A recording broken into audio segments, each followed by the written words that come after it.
Everyone, today, David and Goliath.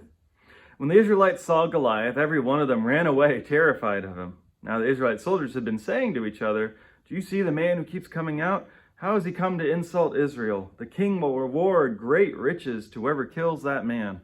The king will give his own daughter to him and make his household exempt from taxes in Israel." David asked the soldiers standing by him, "What will be done for the person who kills that Philistine over there and removes this insult from Israel?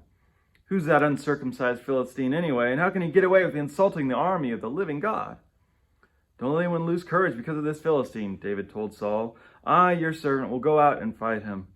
"You can't go out and fight this boy, this Philistine," Saul answered David. "You're still a boy, but he's been a warrior since he's a boy."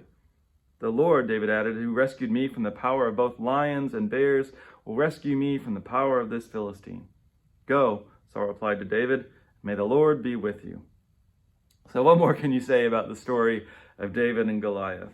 I think a helpful reminder at this point is that we don't read these sort of stories as moralistic character studies, right? Just be brave like David.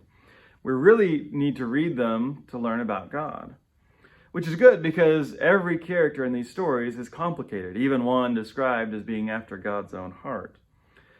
In fact, you kind of see this, and we tend to not pick up on this part of the story, but look at what David's first motivation is for fighting Goliath. He's saying, "What do I get if I do this? Oh, I get to marry the princess, and I don't have to pay taxes."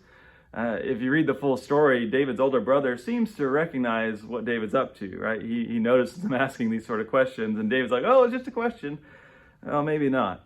Now, I don't doubt David's concern about Goliath insulting God or his unwavering trust that God will be with him in this fight. So this isn't just, character assassination. It's acknowledgement that David was not perfect right up until that incident with Bathsheba. His faith is there from the start, and some of those red flags are also there from the start. But to me, that actually is good news, because I've always been a bit of a mixed bag.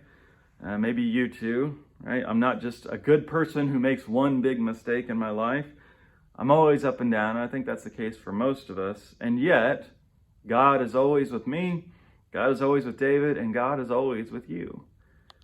God knows how complicated all of us are, and God doesn't give up on us. In fact, sometimes God will still give us the strength to overcome our giants.